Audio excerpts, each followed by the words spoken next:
The gold locket felt heavier in Josephine Miller's palm than it had any right to, considering it weighed less than an ounce and was the last thing tethering her to a life that seemed like someone else's dream now. She stood outside Murphy's General Store in Seligman, Arizona Territory, on a blistering afternoon in June of 1883. Her stomach cramping so badly from hunger that she had to lean against the weathered wooden post to keep herself upright. 3 days without proper food would do that to a person, she had learned, and the jerky she had rationed out that morning had been her final scrap. The door creaked as she pushed it open, and the smells inside nearly made her knees buckle. Fresh bread, smoked meat, coffee. Her mouth watered so intensely it hurt. Silas Murphy looked up from behind his counter, his expression shifting from mild interest to poorly concealed pity as he took in her appearance. She knew what he saw. A woman of 22 who looked 10 years older, her dark blonde hair matted despite her best efforts to keep it presentable, her dress stained with trail dust and worse, her face gaunt and burned by the relentless Arizona sun. "Help you, miss." His voice was kind enough, which somehow made it worse. Josephine approached the counter, clutching the locket so tightly the clasp bit into her palm. "I need food, please. I have this to trade." She placed the locket on the scarred wooden surface between them. It gleamed in the shaft of sunlight coming through the window, the delicate gold catching the light, the tiny sapphire chips on its surface winking blue. Inside were 2 photographs, faded now but still visible. Her mother on one side, her father on the other. Both dead for 3 years, victims of the same fever that had swept through St. Louis and taken half their neighborhood with it. Murphy picked up the locket with surprising gentleness for such thick fingers. He opened it, studied the photographs, then looked at her with those pitying eyes again. "This is real gold," he said. "I know. Worth more than food. I need food more than I need gold." Her voice cracked despite her best efforts to keep it steady. "I need enough to get me through the next week while I find work. Anything you can spare." He was quiet for a long moment, studying her face, then the locket, then her face again. Finally, he nodded. "All right, miss, I will give you a fair trade." 20 minutes later, Josephine sat on the wooden bench outside the store with a cloth sack beside her containing 2 loaves of bread, a small portion of salt pork, dried beans, coffee, and a tin of peaches. Her stomach growled, demanding she tear into it all immediately, but she forced herself to think practically. She broke off a piece of bread, chewing slowly, savoring every crumb. She had nowhere to stay. The boarding house wanted money up front, and the money she had arrived in Seligman with 3 weeks ago had run out faster than water through a sieve. The promised job as a seamstress had evaporated when the woman who had hired her through correspondence had died suddenly, and her son had no interest in keeping his mother's business running. Josephine had tried finding other work, but Seligman was small, and opportunities for single women without connections were scarce as hen's teeth. The sound of spurs clinking against wood made her look up. A man was walking toward Murphy's store, his silhouette cutting a tall figure against the bright sky. As he got closer, she could make out more details. He was perhaps 25 or 26, with sun-darkened skin and dark brown hair that needed cutting, wearing a work-worn shirt, dusty trousers, and a hat that had seen better days. His face was angular, strong-jawed, with eyes that were an unusual shade of gray-green. Those eyes flicked to her, away, then back again, with an expression she could not quite read. He touched the brim of his hat to her. "Madam." "Sir." She clutched her sack of food a little tighter, irrationally afraid he might try to take it. He went inside the store, and she heard the low rumble of male voices through the open door. She finished her bread slowly, then stood. She needed to find somewhere to sleep tonight, somewhere safe and dry. The land office had mentioned an abandoned cabin about 2 miles east of town, on the edge of someone's unused property. It was not much, but it was shelter, and she could not afford to be particular. She was halfway down the dusty main street when she heard boots moving quickly behind her. She turned, tensing, her hand going to the small knife she kept hidden in her skirt pocket. It was not much of a weapon, but it was something. The tall cowboy from the store was jogging toward her, something glinting in his hand. As he got closer, she saw what it was, and her heart stopped. Her locket. "Madam, wait," he called out, slowing as he approached. Up close, she could see his face more clearly. He had a small scar above his left eyebrow and lines around his eyes from squinting into the sun. His expression was earnest, almost urgent. "This is yours." She stared at the locket dangling from his calloused fingers. "I traded that for food. I know. I bought it from Murphy. Now I am giving it back to you." He held it out further, insistent. Josephine did not take it. Her mind was reeling, trying to understand the trick, the angle, the thing he would want in return. Men did not do kind things for women like her without expecting something back. She had learned that lesson hard in the weeks since her money had run out. Why? The word came out sharper than she intended. He blinked, seeming surprised by the question. "Because you should not have to give up something that clearly means a lot to you just to eat. That is not right." "Life is not right," she said flatly. "I needed food more than sentiment. You need both." He took a step closer and she took a step back, her hand tightening on the knife in her pocket. He noticed and stopped immediately, raising his free hand in a placating gesture. "I am not trying to scare you. I just want to give this back. No strings attached. Nothing is free. This is." His gray-green eyes held her steadily. "My name is Adam Harrison. I work at the Double H Ranch about 10 miles north of here. I came into town for supplies, saw what happened at Murphy's store, and it did not sit right with me. A person should not have to choose between eating and keeping their memories safe. So I bought it from him, and now I am giving it to you, along with this." He reached into his pocket with his other hand and pulled out the cloth sack she recognized as identical to the one she was holding. Her sack of food. "Murphy told me what he traded you for the locket," Adam said. "I am giving you the same amount of food, so now you have the locket and double the food." He set both items on the ground between them, then took several steps back, giving her space. "I am going to walk away now. Those are yours. No payment, no expectations, no strings. I just hope things get better for you, madam." He touched his hat brim again and turned, walking back toward the store with that same unhurried, confident stride. Josephine stood frozen, staring down at the locket and the sack of food, her mind unable to process what had just happened. Her heart was pounding, and she realized with distant surprise that her eyes were burning with tears.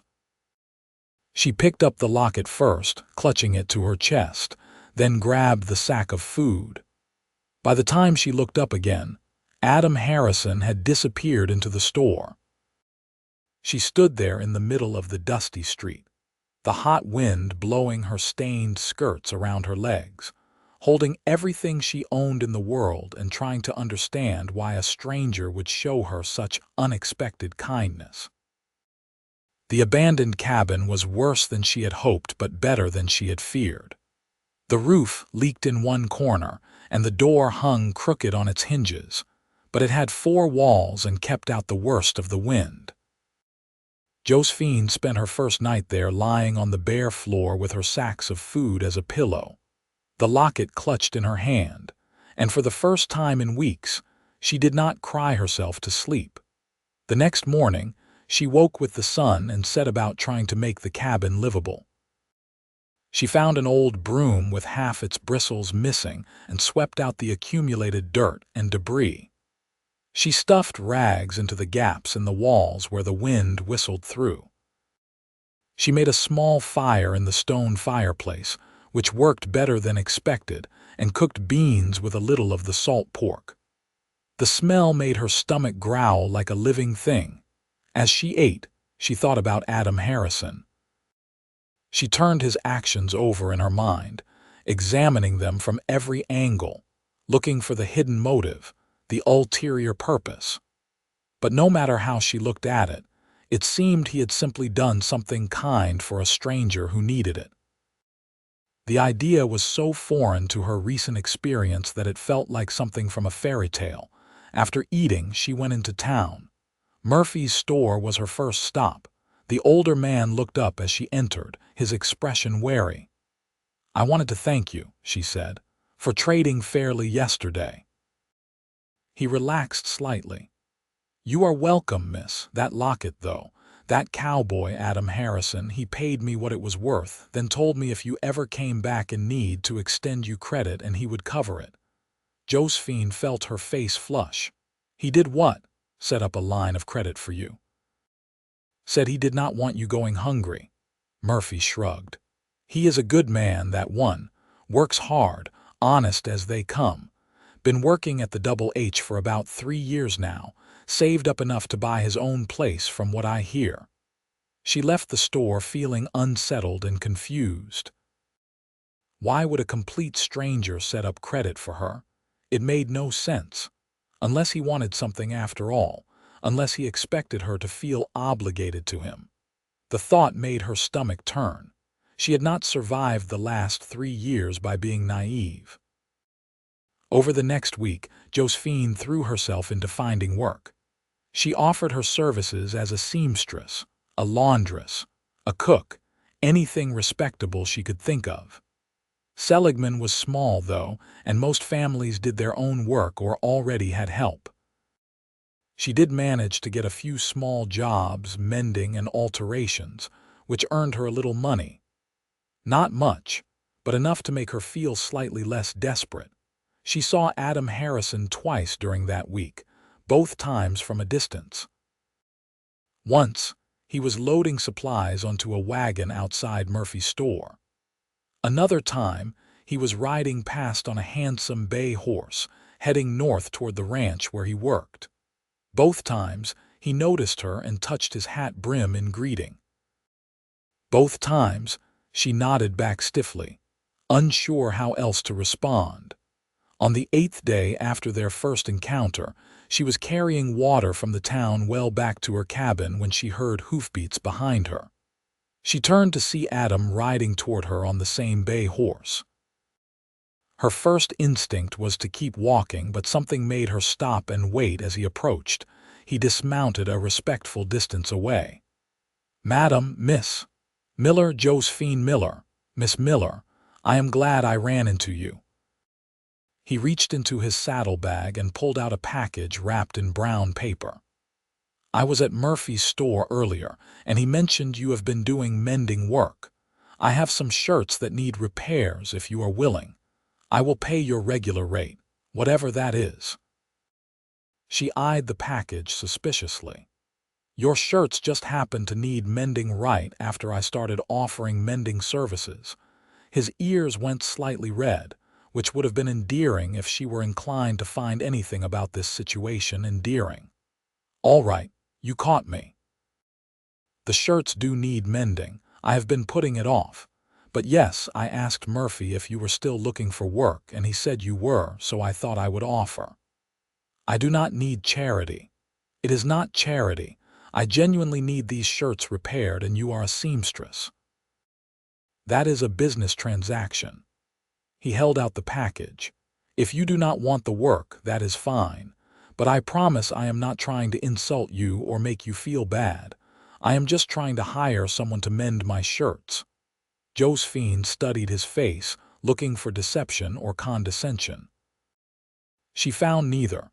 He just looked earnest and a little embarrassed, standing there in the hot sun holding out a package of shirts. Finally, she took it. "What is your rate?" he asked. 10 cents per shirt, depending on how much work it needs." "That is more than fair." There are 5 shirts in there, all needing buttons or small tiers fixed. Nothing major. When do you think they might be ready? 3 days. Perfect. I will come by Murphy's store in 3 days to collect them. You can leave them with him if that is easier. All right. He mounted his horse again, settling into the saddle with easy grace. Thank you, Miss Miller. I appreciate it. She watched him ride away, the package of shirts heavy in her arms. When she got back to the cabin and opened it, she found 5 work shirts, well worn but clean, each with a note pinned to it describing what needed fixing. At the bottom of the package was a 50-cent piece, payment in advance, even though she had not asked for it. She held the coin in her palm, feeling its weight, then carefully set it aside and picked up the first shirt. The tier was small, clean, easy to mend. As she threaded her needle, she tried to ignore the faint scent of soap and sun and something else, something that might have been the smell of Adam Harrison himself, that clung to the fabric. The work was soothing in its simplicity. She had always been good with a needle, ever since her mother had taught her when she was 7 years old. Her stitches were small and even nearly invisible when she was done. She worked by the light of the fire, humming softly to herself, and for the first time since arriving in Seligman, she felt something almost like contentment. 3 days later, she brought the mended shirts to Murphy's store as agreed. Adam arrived within the hour as if he had been watching for her. He examined each shirt carefully, running his fingers over her stitches, checking the buttons she had replaced. "This is excellent work," he said, and he sounded genuinely impressed. "Better than I expected." "I am good at what I do," she said, a little defensively. "I can see that." He handed her an additional 50 cents. "For the quality of the work, you undercharged me. We agreed on a price, and I am choosing to pay you more because the work is worth more." He said it firmly, brooking no argument. "Miss Miller, do you have any other work lined up right now?" She hesitated, then shook her head. "The Double H Ranch where I work, we are short on help right now. The cook's wife usually does mending and laundry for the hands, but she broke her arm last month and cannot manage it all. The foreman's been talking about hiring someone temporarily, just until she heals up. It would be steady work for at least 2 months, maybe more. Room and board included, plus wages." Josephine's heart leaped, but she forced herself to stay calm. "Why are you telling me this?" "Because you need work and we need help. If you are interested, I can talk to the foreman, Hank Davies. He makes the hiring decisions." "What would I have to do?" "Mending, laundry, maybe some light cleaning in the bunkhouse. Nothing too demanding. The hands are decent men mostly. They would treat you respectful. And if they did not," his expression hardened slightly, "then they would answer to me and to Hank. We do not tolerate that kind of behavior on the Double H." She wanted to believe him. The offer was almost too good to be true, which made her immediately suspicious. But she was also running out of options. The little bit of money she had earned from mending would not last long, and winter would come eventually. She needed something more stable. "I am interested," she said finally. "Good. Can you come out to the ranch tomorrow? I will introduce you to Hank and you two can discuss the details." "I do not have a horse." "I will come get you. Early morning, around 7. We can ride double if that is all right with you." She nodded, ignoring the flutter of nervousness in her stomach at the thought of riding pressed close to him. It was practical, nothing more. "Where are you staying?" he asked. "So I know where to collect you." "The old cabin, east of town." His expression shifted to concern. "That falling down place on the edge of the Winters property? It is the only place I can afford, which is to say, it is free." He opened his mouth as if to say something, then seemed to think better of it. Instead, he just nodded. "I will be there at 7. That night, Josephine barely slept. She kept going over the conversation in her mind, trying to figure out Adam Harrison's angle. He had given her back her locket. He had set up credit for her at Murphy's. He had hired her to mend his shirts and overpaid her. Now he was helping her get steady work at the ranch where he worked. It was too much kindness from a stranger.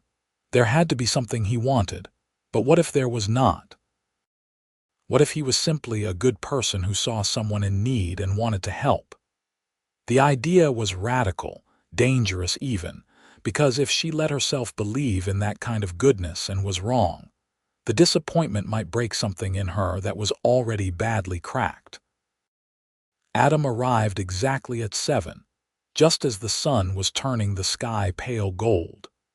Josephine was waiting outside the cabin, wearing the cleanest dress she owned, her hair braided and pinned up as neatly as she could manage without a proper mirror.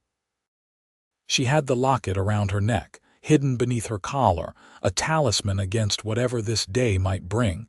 He dismounted and looked at the cabin in the full light of day, his expression troubled. "This place is not safe. The roof is half caved in. Only in one corner. The rest is fine."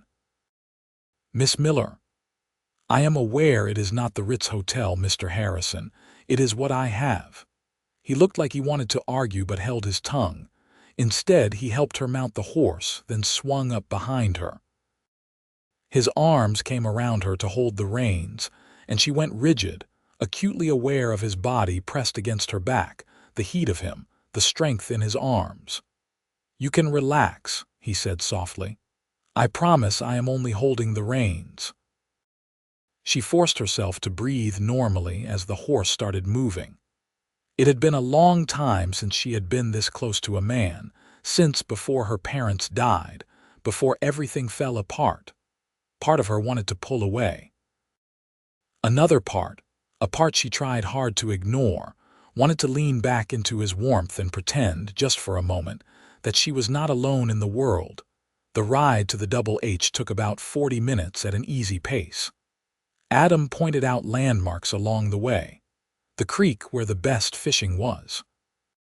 The rocky outcrop where rattlesnakes liked to sun themselves. The stand of cottonwoods that marked the northern boundary of the ranch. "How long have you been in Seligman?" he asked at one point. "About a month." "Where are you from originally?" "St. Louis." "That is a long way from Arizona." "Yes." She did not elaborate, and to her relief, he did not push. The Double H Ranch sprawled across a valley between two low ridges, the land a mix of scrub grass and hardy bushes that somehow survived in this harsh climate. The main house was a long, low adobe structure with a shaded porch running along the front.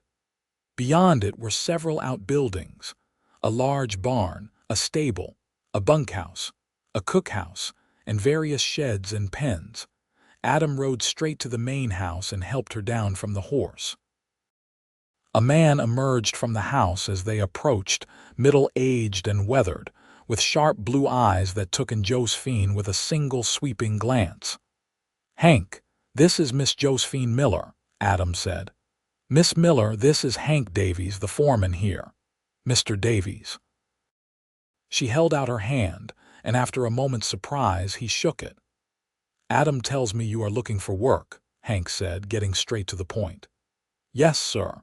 I am an experienced seamstress and I can do laundry, cleaning, whatever you need.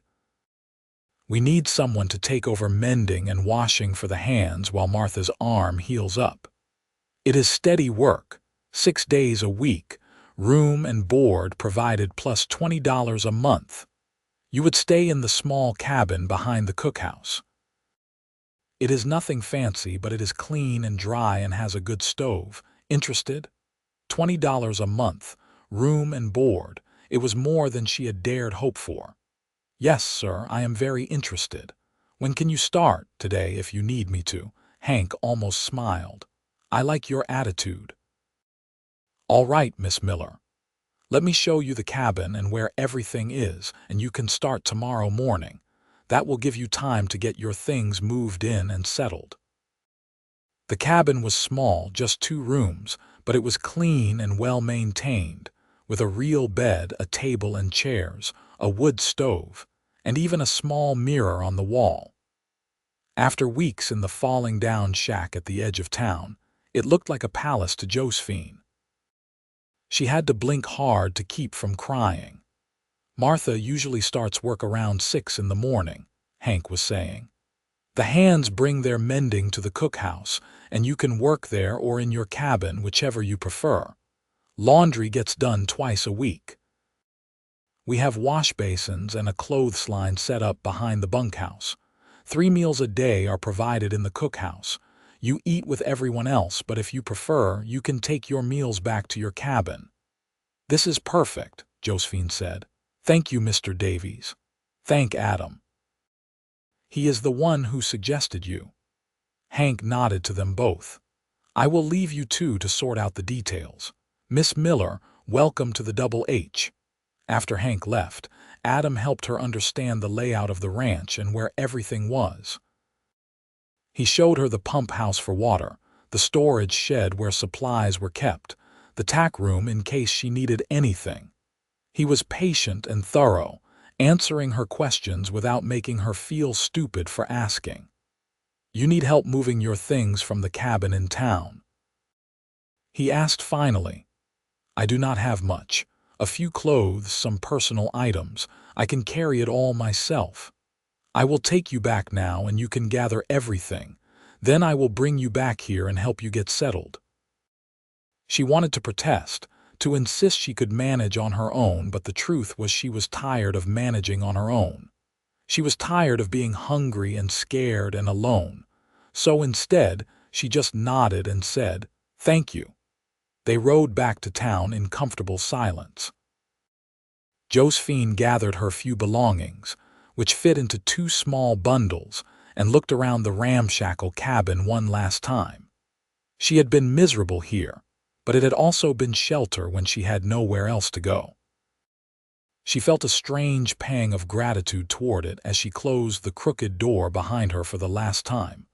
Back at the Double H, Adam helped her carry her things into the cabin. As she unpacked, he lingered in the doorway, seeming uncertain. "Miss Miller, I want you to know that I did not suggest you for this job out of pity," he said finally. "I saw your work on those shirts. You are skilled at what you do.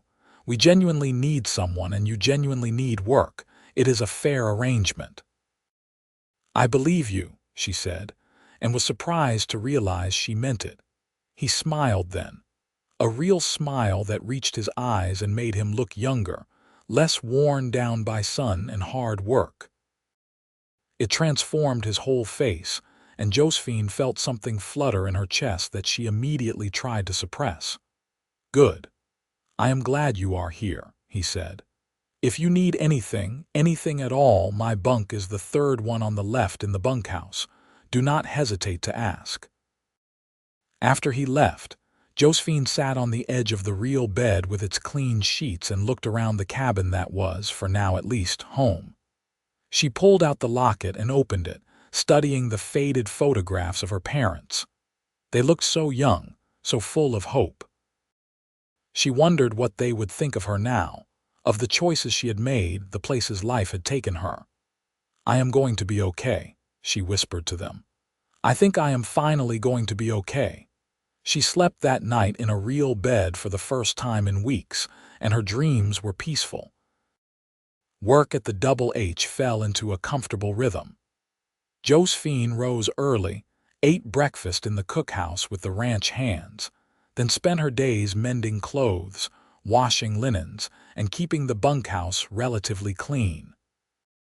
The work was steady but not overwhelming, and the men treated her with respect, calling her Miss Miller and thanking her politely when she returned their mended clothes.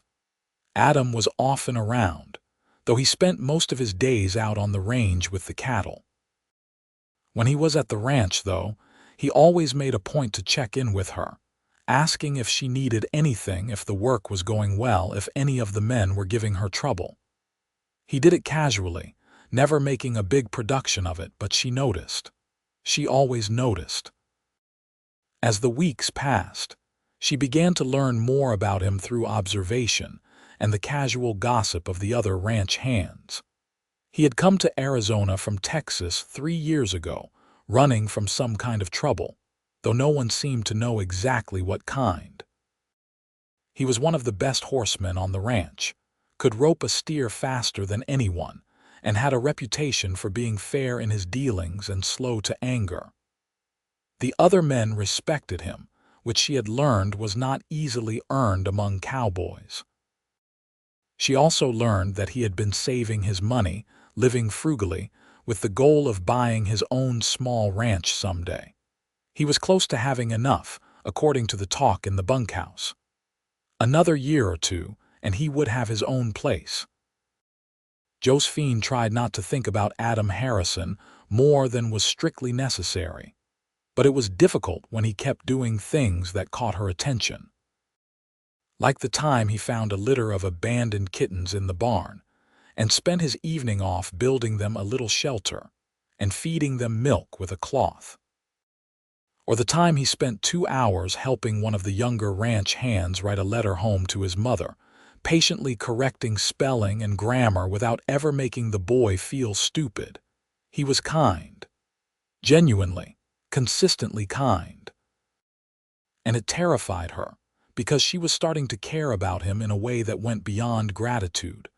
2 months after she started working at the Double H, there was a dance in town. The whole ranch was buzzing with excitement about it for days beforehand.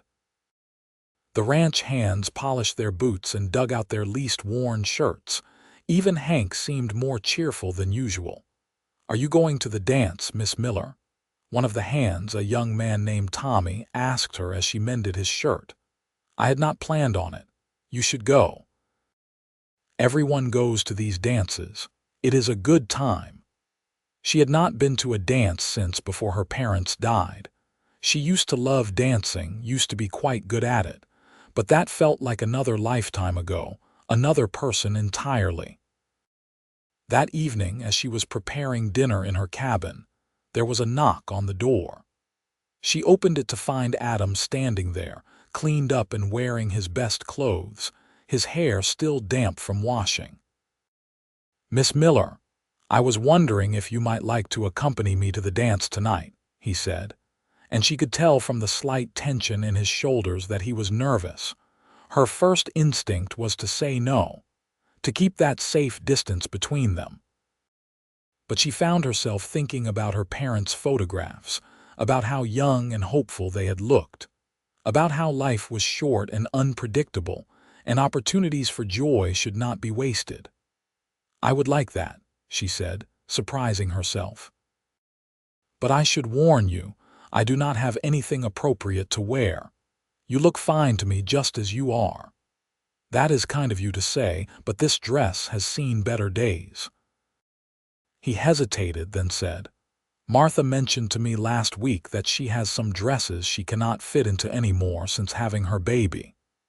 She said if you ever wanted to borrow one for a special occasion, you were welcome to. I could ask her if you like." An hour later, Josephine was wearing a dress of soft blue cotton that actually fit her properly, with her hair pinned up in a style Martha had helped her with, a touch of color in her cheeks for the first time in months. She barely recognized herself in the mirror. The dance was held in a large building at the center of town that served as church on Sundays and gathering hall the rest of the time. By the time Josephine and Adam arrived, it was already crowded with people. A small group of musicians was playing fiddle, guitar, and harmonica, the music lively and infectious. The mood was jubilant, people laughing and talking and spinning around the dance floor. Adam led her inside, his hand warm and steady at her elbow. Several people greeted him, and he introduced her each time as Miss Josephine Miller, who was working at the Double H. People were friendly, welcoming even, and she started to relax. "Would you like to dance?" Adam asked. She nodded, and he led her onto the floor. The music was a simple reel, easy to follow, and after a moment's awkwardness, she fell into the rhythm of it. Adam was a decent dancer, confident in his movements, and he held her at a respectful distance, his hand light on her waist. They danced 3 dances in a row, then took a break to get some punch. Josephine was breathless and smiling, feeling lighter than she had in years. "You are a good dancer," Adam said, handing her a cup. "So are you. Where did you learn?" my mother insisted. She said no son of hers was going to grow up clumsy on a dance floor. His expression went distant for a moment. "She has been gone a long time now, but I still remember her lessons." "My mother taught me too," Josephine said softly. "She loved to dance." They were quiet for a moment, bound by shared loss. Then Adam said, "Tell me about her, your mother." And Josephine found herself talking, really talking in a way she had not since her parents died. She told him about her mother's laugh, about her skill with a needle, about the songs she used to sing. She told him about her father, about the bookshop he had owned, about the way he would read to her every night before bed. She told him about the fever, about watching them waste away, unable to do anything to save them. Adam listened without interrupting, his gray-green eyes focused on her face, and when she was done, he just said quietly, "I am sorry you lost them. So am I. What brought you to Arizona?" She hesitated, then decided he deserved honesty. "After they died, I had no one left in St. Louis. No family, no prospects. I sold everything I could and used the money to travel west. I had this idea that I could start fresh somewhere, reinvent myself. I answered an advertisement for a seamstress position in Seligman, and the woman who placed it seemed kind in her letters. But when I arrived, she had already died and her son had no use for me. By the time I figured out I was stuck here, I had run out of money. That must have been frightening." It was. I have never been that hungry before in my life, never felt that desperate. The day I sold the locket to Murphy, I thought I had hit the absolute bottom of what a person could endure. She met his eyes. "And then you gave it back to me. Why did you do that?" He was quiet for a long moment, looking down at his cup of punch. When he spoke, his voice was low and sincere. "When I first came to Arizona, I was running from trouble.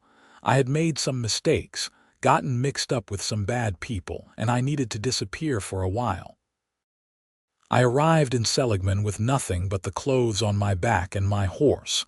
I was broke, desperate, and pretty sure I was not going to make it." He paused, taking a drink, then continued. "Hank Davies found me sleeping in his barn one night. Instead of running me off or turning me in, he offered me a job. Said he saw something in me worth saving, though I am still not sure what. He gave me a chance when I did not deserve one, and it changed everything for me. I have been trying to pay that forward ever since."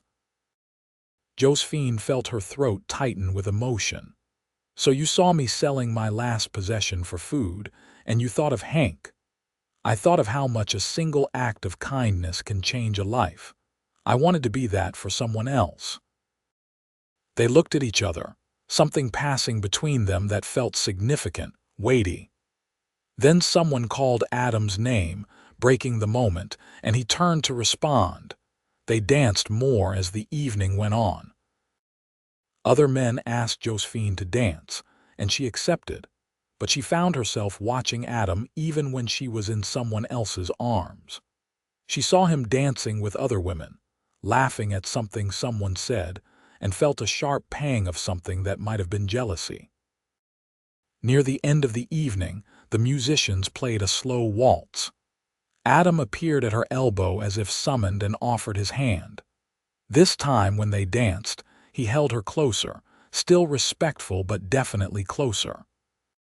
She could smell the soap he had used, could feel the steady beat of his heart through his shirt. "I am glad you came tonight," he said quietly.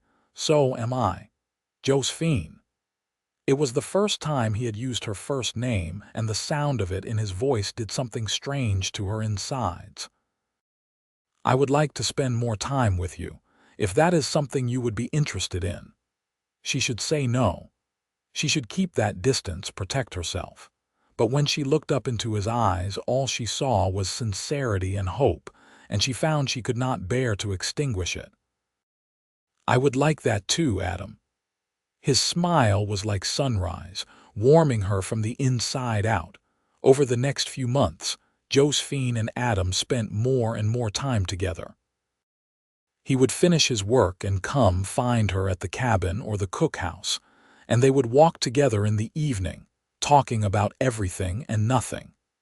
He told her about his childhood in Texas, about the mistakes he had made, about his dreams of having his own ranch someday. She told him about St. Louis, about the books she had read, about the life she had once imagined for herself. They attended another dance, then another.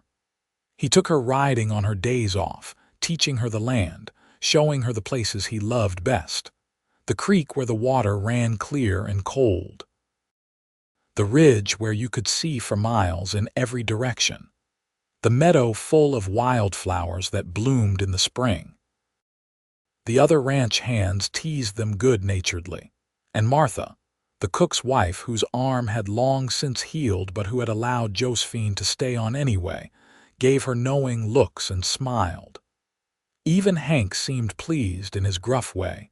It was not all perfect.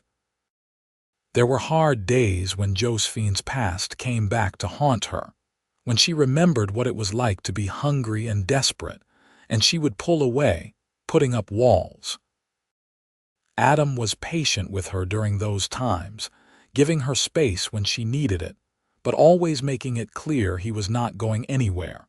There were also practical concerns. Josephine knew that Adam was saving for his own ranch, and she worried that people would think she was trying to trap him, that she was after his money. The thought made her sick. She had never wanted to be a burden to anyone. One evening in late fall, about 5 months after she had started working at the Double H, they were sitting together on the porch of her cabin, watching the sun set in a blaze of orange and gold.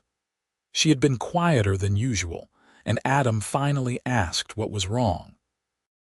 "I have been thinking," she said slowly, "about us, about what people might think." "What do you mean?" "You have been saving to buy your own ranch. You have a plan for your life. And here I am, this woman with nothing, no family, no prospects. People are going to think I am taking advantage of you." Adam was quiet for a moment, then turned to face her fully. "Josephine, look at me," she did reluctantly. "I do not care what other people think, not even a little bit. I care about you. I care about the way you work hard without complaining, the way you treat everyone with kindness even though life has not been kind to you, the way you smile when you think no one is watching. I care about how brave you are, how strong. You came out here with nothing and built a life for yourself through sheer determination." He took her hands in his calloused fingers warm and steady. "You are not taking advantage of me. If anything, I hope I am good enough for you, because you deserve someone who will cherish you and protect you and make sure you never have to sell a precious possession just to eat ever again." Tears were streaming down her face now, and she did not bother to wipe them away.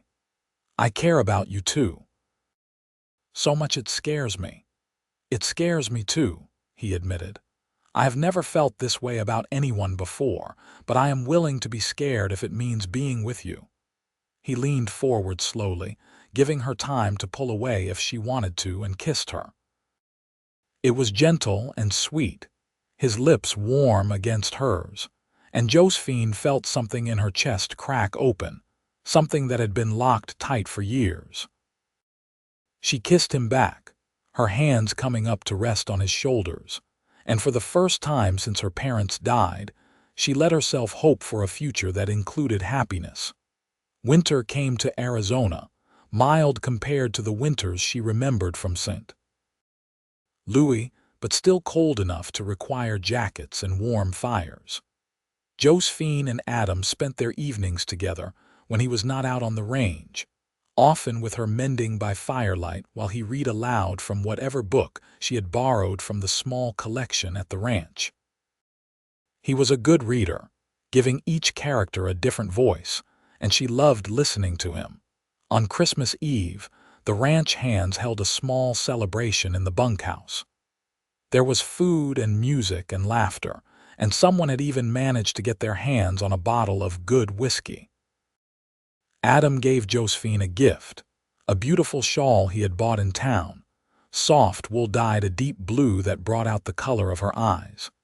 She gave him a new shirt she had made herself, perfectly fitted to his frame with careful stitching along every seam. "It is beautiful," he said, running his fingers over the fabric. "You made this. I wanted to make you something. You have given me so much." He kissed her then, right there in front of everyone, and the ranch hands cheered and whistled. Josephine blushed furiously, but she was smiling. That night, walking her back to her cabin, Adam said, "I have been thinking about the future. Oh, my future, our future, if you will have me in it." He stopped walking and turned to face her, his expression serious. "I have almost enough saved now to buy that land I have been looking at. It is not much, just a few 100 acres, but it has good water and decent grazing. I could build a house there, start my own small operation." Josephine's heart was pounding. "That sounds wonderful. I want you to be part of it. I want to marry you, Josephine. I want to build that house with you, fill it with furniture you help choose, sit by the fire with you every night for the rest of my life. I want to wake up next to you every morning and fall asleep holding you every night. I want to build something good and lasting with you." She could not breathe, could not think, could only feel the overwhelming surge of love and hope and fear all tangled together. "You want to marry me," she repeated, as if saying it out loud would help her understand. "More than anything. I love you, Josephine. I think I have loved you since the day I saw you sitting outside Murphy's store, too proud to beg but desperate enough to trade away your most precious possession just to survive. You are the strongest, bravest, most beautiful person I have ever known, and I would be honored if you would be my wife." The tears were back, but this time they were happy tears. "Yes," she said, her voice breaking. "Yes, I will marry you. I love you too, Adam, so much." He picked her up and spun her around, both of them laughing, and when he set her down, he kissed her again, deeper this time, pouring everything he felt into it. When they finally broke apart, both breathless, he pressed his forehead to hers. "I will spend the rest of my life making sure you never regret saying yes," he promised. "I could never regret it." They were married in the spring of 1884, in the same building where they had danced together for the first time. It was a simple ceremony, with Hank standing up as Adam's best man and Martha as Josephine's witness. She wore a dress she had made herself, white cotton with lace at the collar, and carried wildflowers that Adam had picked that morning. He wore his new shirt and had gotten his hair cut for the occasion, and when he saw her walking toward him, his eyes shone with unshed tears. The preacher kept it short and sweet, and when he pronounced them husband and wife, Adam kissed her with such tenderness that half the assembled guests wiped at their eyes. Afterward, there was a celebration at the ranch, with food and music and dancing. Josephine danced with Adam, with Hank, with all the ranch hands who had become like family to her. As the sun set and the celebration wound down, Adam took her hand and led her to his horse. They rode together through the twilight to the land he had bought, their land now. He had been working on building a house there, and while it was not finished yet, the basic structure was up, walls and roof and a fireplace that actually worked. "It is not much yet," he said, helping her down from the horse, "but it will be, I promise." "It is perfect," she said, and meant it. They went inside, and Adam lit a fire in the fireplace. They had brought blankets and supplies, planning to spend their wedding night there despite the house not being finished. It was their home, or would be soon, and Josephine wanted their married life to start here. They made love for the first time that night, tender and sweet and slightly awkward, figuring out together what pleased each other, laughing at the awkward moments and sighing at the good ones. Afterward, they lay wrapped in blankets by the fire, Josephine's head on Adam's chest, his arms around her, and she felt more at peace than she had since before her parents died. "Thank you," she whispered. "For what?" "For seeing me when I was invisible, for giving me back my locket, for giving me hope when I had none left." He kissed the top of her head. "Thank you for taking a chance on a cowboy who did not have much to offer except a good heart and a dream. That was more than enough." They fell asleep like that, wrapped in each other and in the promise of all the tomorrows stretching out before them. The next few years were full and happy. They finished building the house, adding rooms as they could afford it. Josephine set up a small sewing business, taking commissions from people in town and from neighboring ranches, building a reputation for quality work. Adam built up their small herd of cattle slowly and steadily, working harder than any man she had ever known. They had struggles, of course. The first winter in the new house was harsh, and they lost several head of cattle to the cold. There were times when money was tight and they had to make do with less. But they faced everything together, and somehow that made even the hard times bearable. In the summer of 1885, Josephine discovered she was pregnant. She told Adam one evening after dinner, unable to keep the news to herself any longer. His reaction was everything she could have hoped for. He picked her up, careful despite his excitement, and spun her around gently, laughing and crying at the same time. "We are going to have a baby," he kept saying, as if he could not quite believe it. "We are going to be parents." "Are you happy?" she asked, even though she could see that he was. "Happy does not even begin to cover it. I am over the moon. I am ecstatic. I am the luckiest man alive." Their son was born in March of 1886, healthy and loud and perfect. They named him Robert after Josephine's father. He had Adam's gray-green eyes and Josephine's dark blonde hair, and they both fell completely in love with him the moment they saw him. Parenthood was harder than either of them had expected. Robert did not sleep well, which meant neither did they. He was colicky and fussy, and there were nights when Josephine walked the floor with him for hours, singing every lullaby she could remember while Adam tried to catch a few hours of sleep before he had to be up to work. But there were also moments of perfect joy. The first time Robert smiled at them, the day he learned to roll over, the sound of his laugh, which was the purest, most delightful sound Josephine had ever heard. Watching Adam with their son, seeing the gentleness and patience he showed, made her fall in love with him all over again. When Robert was 6 months old, Josephine's sewing business had grown enough that she was able to hire a young woman from town to help with the work. This gave her more time with the baby and also brought in enough extra money that they could start thinking about expanding their herd. Life settled into a rhythm. Adam worked the ranch with help from a couple of hired hands he could now afford to pay.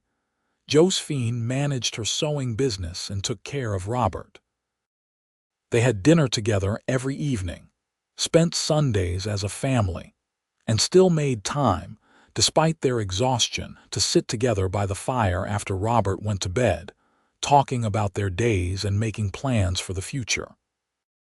On their third wedding anniversary, Adam gave Josephine a gift that made her cry. It was a new locket, similar in style to the one her parents had given her but slightly larger. Inside, he had placed tiny photographs, one of Robert and one of the two of them on their wedding day. "So you will always carry your family with you," he said, fastening it around her neck. "Your past and your present together." She wore both lockets now, her parents' and the new one, 2 chains around her neck holding everyone she loved close to her heart. When Robert was 2 years old, Josephine discovered she was pregnant again. This time, the news was less of a surprise but no less joyous.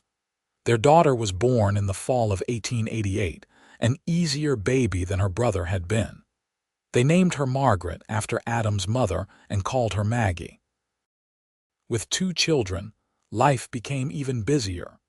Josephine had to scale back her sewing business, taking only the most lucrative commissions. Adam hired more help for the ranch, which was continuing to grow and prosper. They added onto the house again, building more bedrooms and a larger kitchen. The years passed in a blur of happy chaos.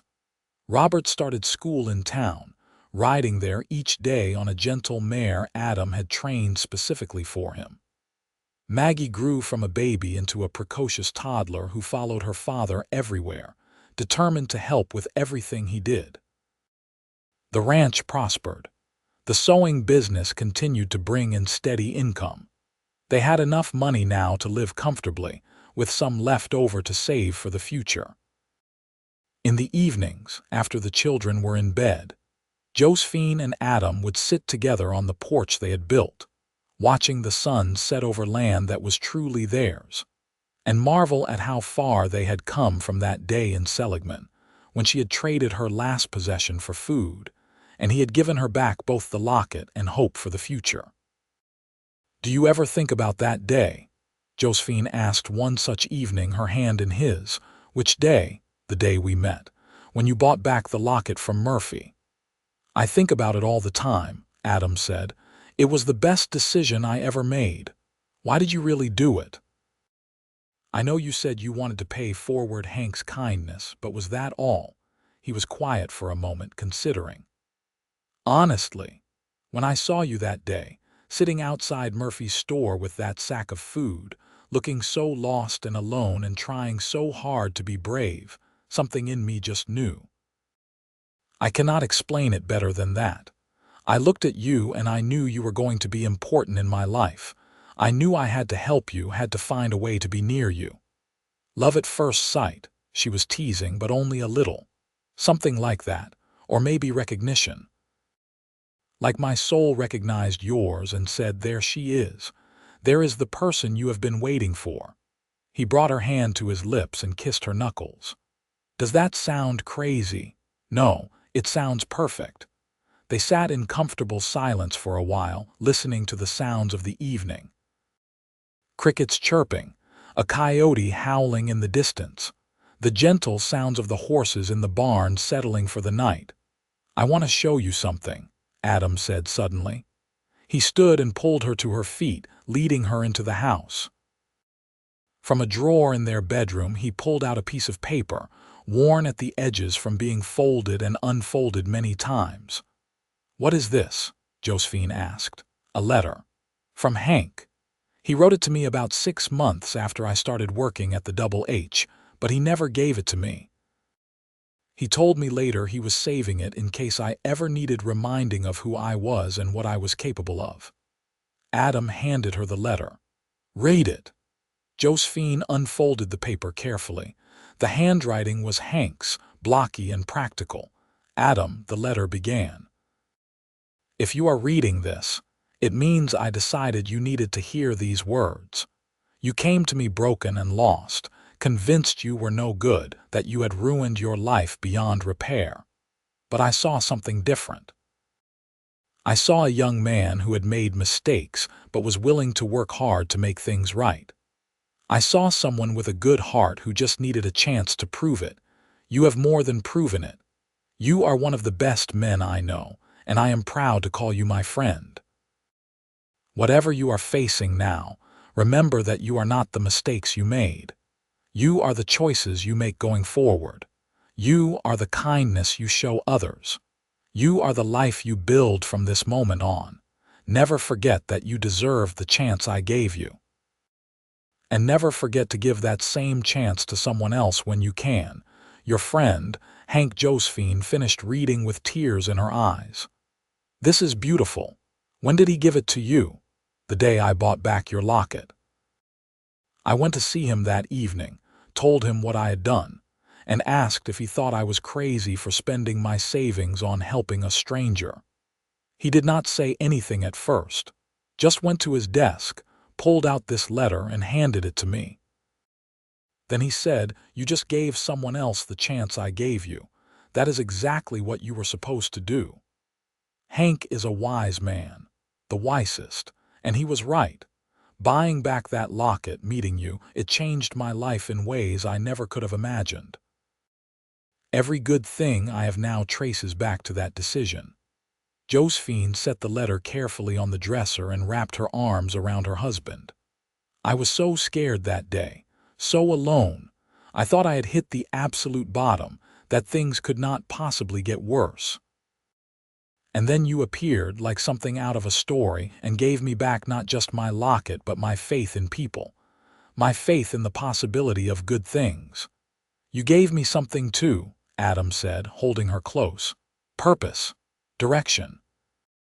A reason to build something lasting instead of just drifting through life." I had been saving money for a ranch, but I did not really know why. It was just something to work toward. But after I met you, suddenly, I knew exactly why. I wanted to build a home. I wanted to build a life. I wanted to create something I could share with someone I loved. They held each other for a long moment, swaying slightly, almost dancing even without music. "We should tell the children the story someday," Josephine said. "About how we met, about the locket. We will. When they are old enough to understand what it means." Time continued its steady march forward. Robert grew into a serious, thoughtful boy who loved books as much as his mother and had his father's steady, patient nature. Maggie was all fire and energy, fearless in a way that both delighted and terrified her parents. She could ride almost as well as her father by the time she was 6, and she begged constantly to be allowed to help with the cattle. In 1891, Josephine discovered she was pregnant for a third time. This pregnancy was harder than the previous two, and there were some scary moments where she feared she might lose the baby. But with rest and care, she carried to term, and in the spring of 1892 they welcomed another daughter. They named her Catherine, and she was a perfect blend of both her siblings, with Robert's thoughtfulness and Maggie's spirit. The ranch continued to prosper. What had started as a few hundred acres and a small herd had grown into a substantial operation. Adam hired more hands, built a proper bunkhouse and barn, and established a reputation for raising quality cattle. Josephine's sewing business had evolved into something more like a dress shop, with several women working for her and customers coming from as far as 50 miles away for her designs. They were not rich, not by any means, but they were comfortable. More importantly, they were happy. Their children were healthy. Their marriage was strong. They had built exactly the kind of life they had dreamed about that first Christmas when Adam had proposed. On a warm evening in June of 1895, they threw a party to celebrate their 11th wedding anniversary. It was a big affair with people coming from all over. The ranch hands, both current and former, neighbors, friends from town. Hank Davies, now retired but still spry, came with Martha and their grown children. Murphy, who still ran the general store in Seligman, made the trip. Even the preacher who had married them attended.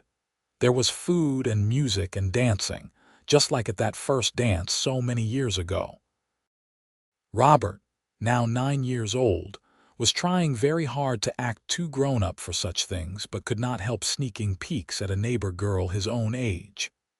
Maggie, 7, was running wild with a pack of other children, her dress already dirty despite having put it on clean just hours before.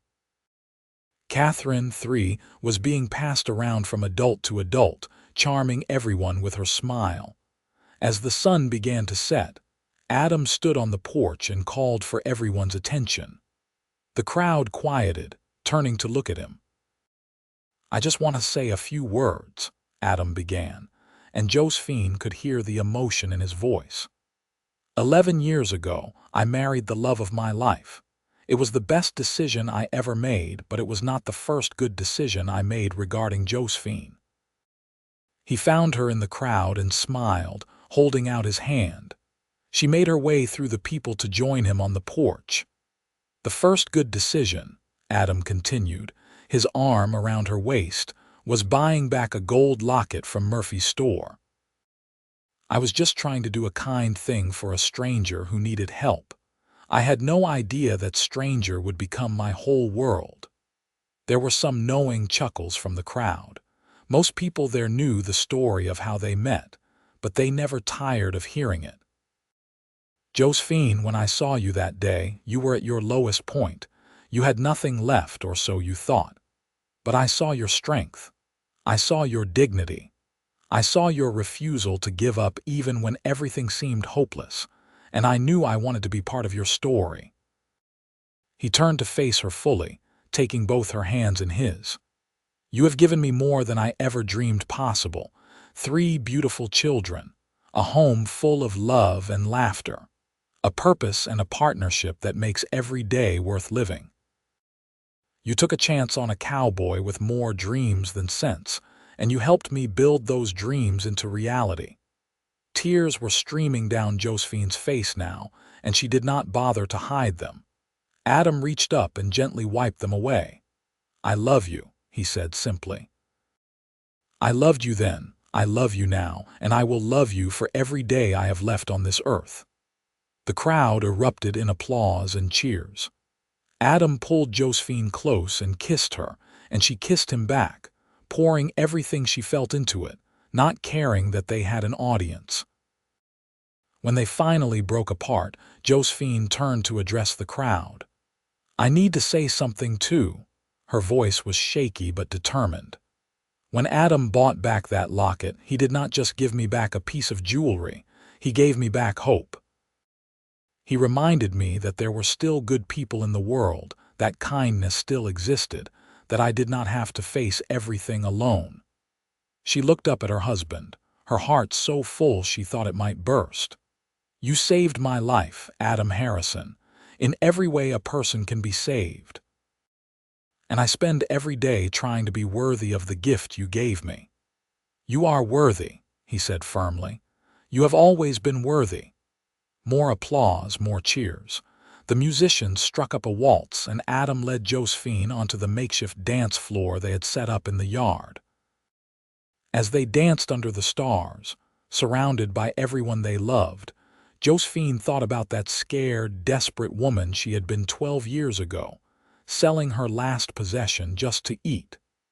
That woman could never have imagined this life, this love, this happiness. But here it was, real and solid and true. Built on a foundation of kindness and trust, and the simple act of one person seeing another person's need and choosing to help. Everything good in her life traced back to that moment outside Murphy's store, to Adam's decision to buy back the locket and give her both the locket and the food. She had been given both when she needed them most. And in return, she had given Adam her heart, her trust, her life. It was the best trade she had ever made. The years continued to unfold, each one bringing new joys and challenges.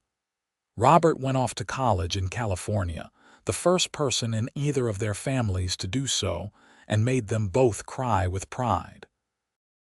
Maggie decided she wanted to run the ranch someday, and threw herself into learning every aspect of the operation, working side by side with her father. Catherine discovered a talent for drawing and painting, filling the house with artwork that captured the beauty of their Arizona home. Adam and Josephine grew older together, their hair turning gray, their hands becoming rough with work, their faces lined with years of laughter and worry and love. But the way they looked at each other never changed. Adam still saw the strong, brave woman he had first noticed outside Murphy's store. Josephine still saw the kind cowboy who had given her back hope. In 1910, on their 26th wedding anniversary, they took a trip back to Seligman. The town had grown some but was still recognizable. Murphy's store was now run by his son, but the building was the same. They stood outside it together, Josephine clutching the locket that hung around her neck, remembering. "You ever wonder what would have happened if you had not bought it back?" Josephine asked. Adam considered the question seriously. "I think we still would have found each other eventually. Some connections are inevitable, but I am glad I did not leave it to chance. I am glad I made the choice to reach out to you." "So am I." They walked through town, visiting all the places that held memories for them, the building where they had first danced together, the boarding house where Josephine had tried and failed to get a room, the land office where she had asked about the abandoned cabin. Every place was a waypoint in their story, a marker of how far they had come. That evening, they had dinner with Hank and Martha, now both elderly but still sharp and engaged with life. They talked about the old days, about the ranch, about the children and grandchildren that now filled both their lives. "You two are my greatest success story," Hank said at one point, raising his glass in a toast. "Adam, you came to me broken and lost. Josephine, you came to Adam the same way, and look at you now. Look at what you built together." "We could not have done it without you," Adam said. "You gave me the chance that changed everything."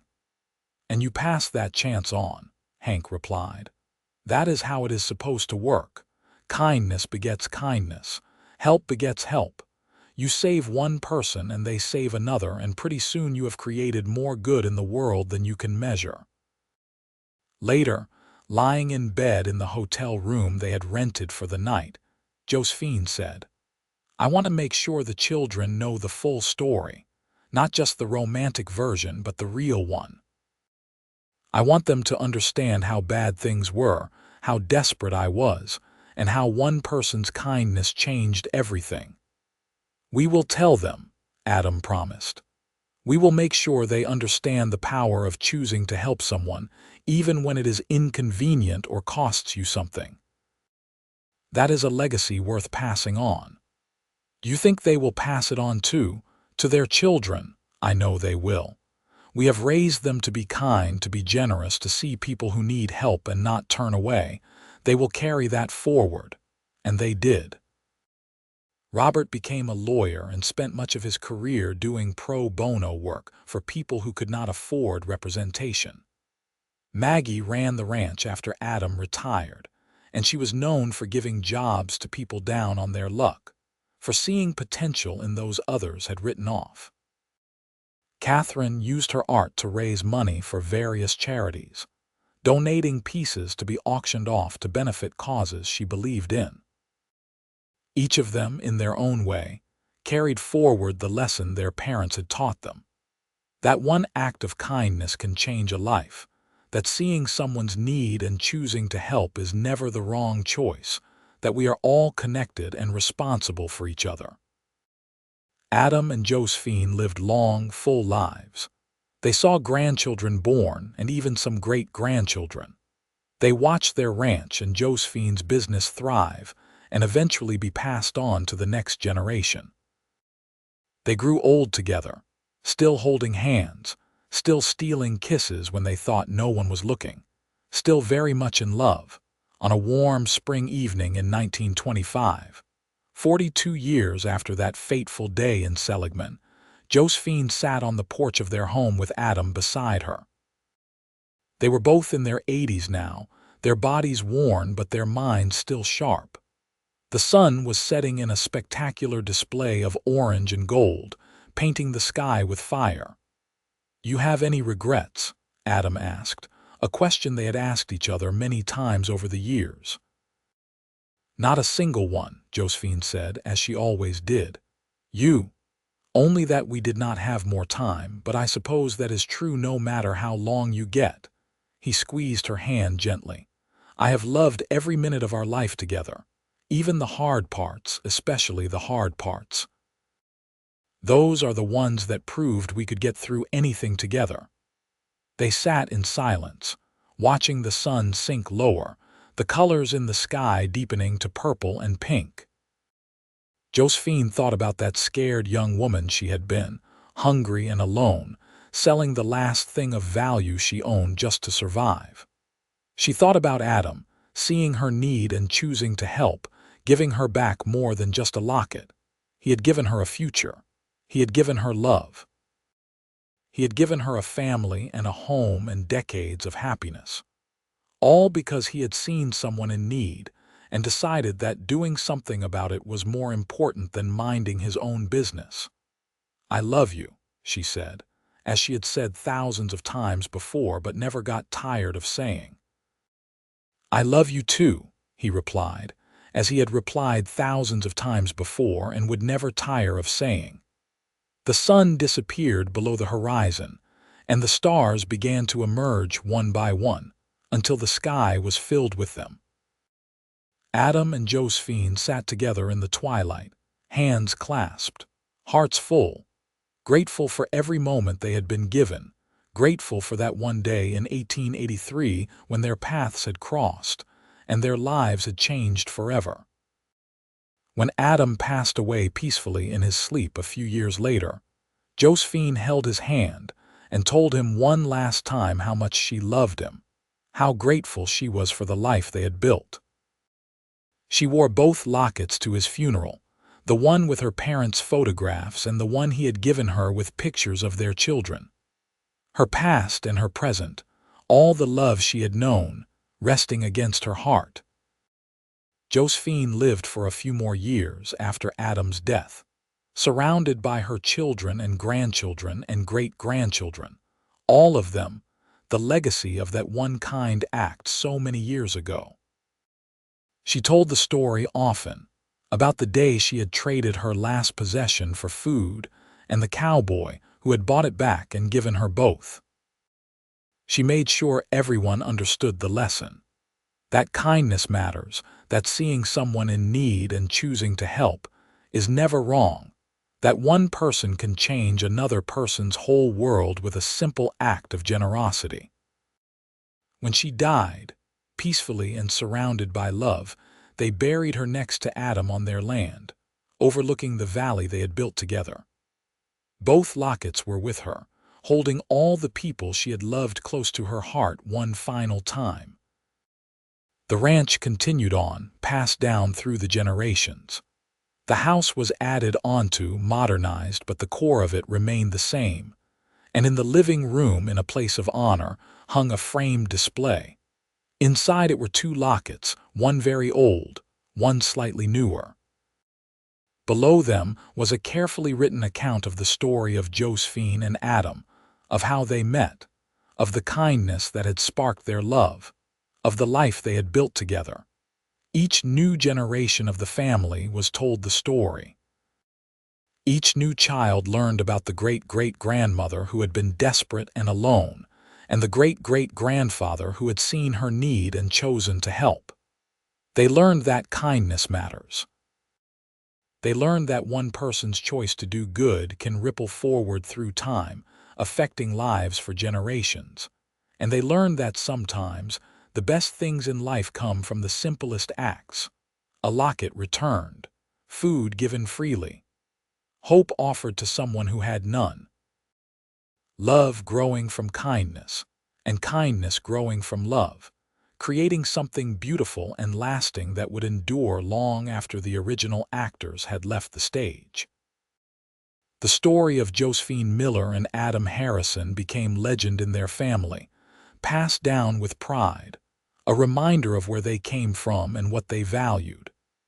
It was a story of survival and kindness, of darkness and light, of desperation and hope. But most of all, it was a love story, one that began with a simple act of generosity and blossomed into something that changed the world, one life at a time. And it all started with a locket, traded away in desperation and given back in love, alongside enough food to keep body and soul together. Both given freely, expecting nothing in return, by a man who understood that sometimes the best thing you can do in this life is see someone who needs help and choose to be the person who helps them. Everything else, all the love and joy and family and happiness, flowed from that one choice, proving that kindness is never wasted. Love is always worth the risk, and sometimes The best trades are the ones where everyone walks away with more than they had before.